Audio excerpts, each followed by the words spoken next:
गाना गाते थे? सुर नहीं, सुरीले थे? हाँ, उनके हाथों में सुर है, उनके दिमाग में सुर है। और मैं समझती हूँ म्यूजिशियन जो होता है वो ये अल्लाह ताला की देन है। एक होता है जैसे तोहफा है। Oh, yes. जैसे मेरे बड़े भाई उनको कहते हैं, मेरे बड़े भाई के बहुत अच्छे दोस्त रहे वो। उन्होंने कहा, he is not a musician, he is a magician. Really? Yes. So then what happened, Gulerana? Why didn't it work out? शायद मेरा गलत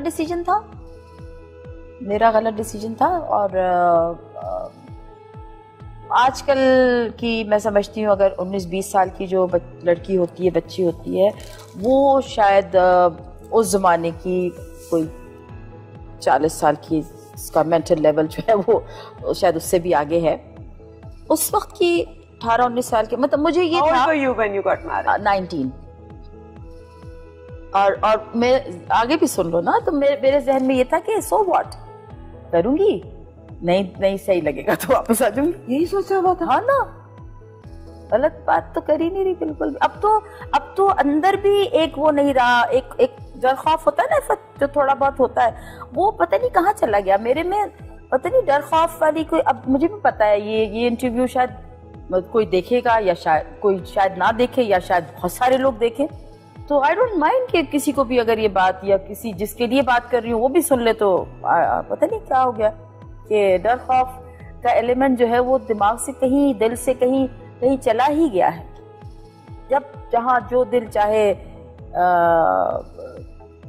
बुलवा लो, कहलवा लो, जो हकीकत है, जो सच है, पता नहीं।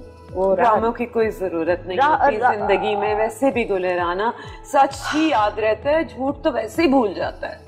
फिर बात है, फिर मौला का फरमान मुझे याद आता है कि मौला फरमाते हैं अपनी जबान को झूठ से पाक कर लो, हर दुआ कबूल होगी। हाँ।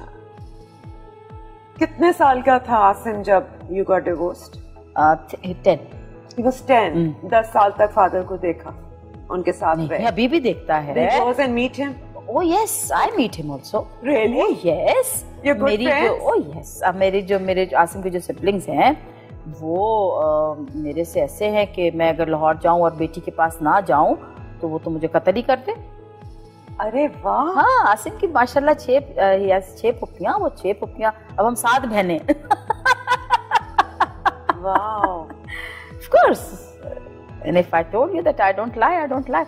अपने लिए मैंने एक स्लोगन बनाया है खुद से, और मैं कोशिश है मेरी कि मैं उस पर बहुत ज़्यादा अमल करूं। In fact, I try not to lie. I don't say that I don't lie क्योंकि I'm not an angel. But no one is.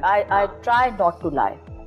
ये मैंने अपनी जिंदगी में एक बहुत सुकून है जिंदगी में, एक ऐसा सुकून होता है, सुकून है, आपकी सोच है, बहुत सुकून है।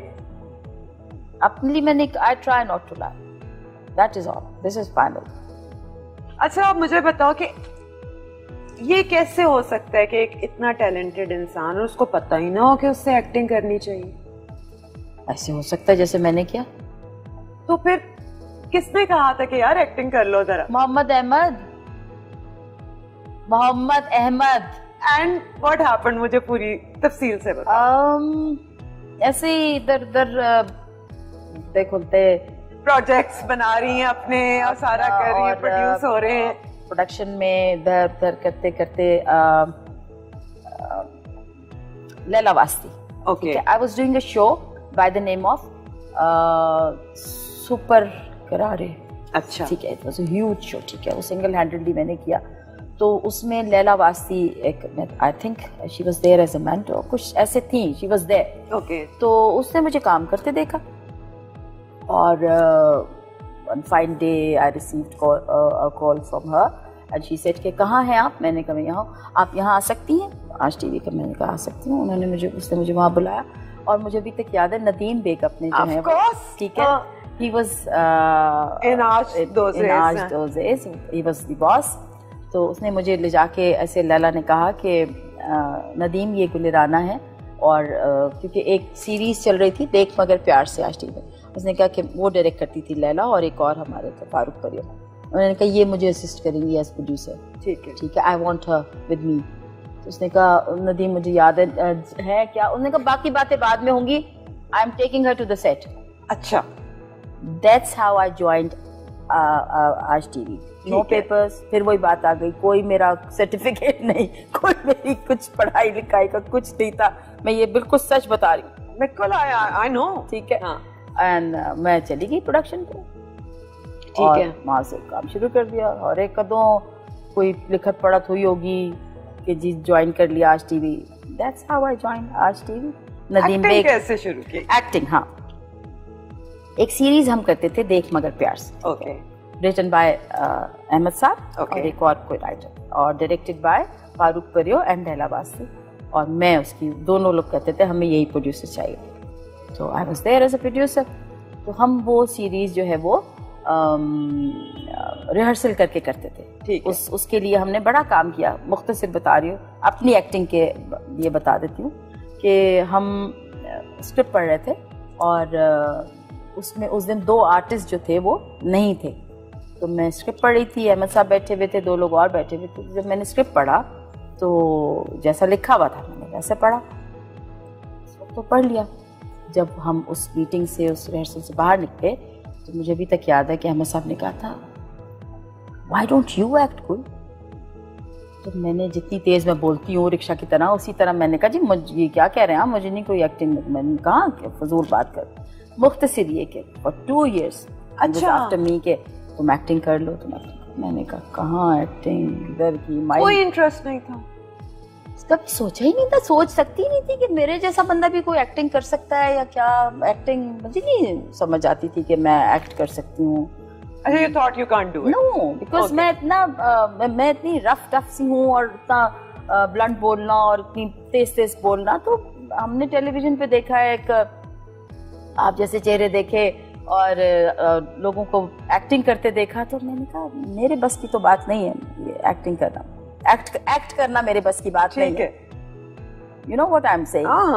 मैं एक्ट नहीं कर सकती, समझ जो हूँ बस ऐसी हूँ, ये कौन करेगा। एक वक्त आया जब उन्होंने कहा, अहमद साहब ने, कि और ये सब हकीकत है कि उन्होंने मुझे स्क्रिप्ट ला के दिया, उन्होंने कहा गुल हाँ you acting, I am not asking you, I am telling you, you doing it.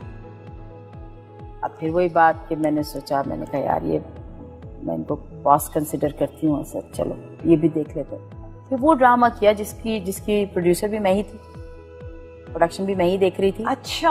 और मैंने उनसे ये कहा, मैंने कहा देखिए ये फिर आपकी जिम्मेदारी है, मैं जैसे बोलती हूँ मैं इसमें कुछ ऐड नहीं कर सकती। ये मैं कोई अच्छी बात नहीं बता रही, इंसान सीखता है, मैं बिल्कुल सीखने के उम्र में नहीं थी कि मैंने कहा जो मैं हूँ, फिर मैं नखरे से कर रही हूँ। अब नखरा भी नहीं है फत, मतलब ये कि मैंने कहा मुझे यही आता है अहमद साहब, जो लिखा हुआ मैं एज इट इज पढ़ दूंगी बस, फिर आप अगर कुछ कहेंगे तो फिर आपकी जिम्मेदारी।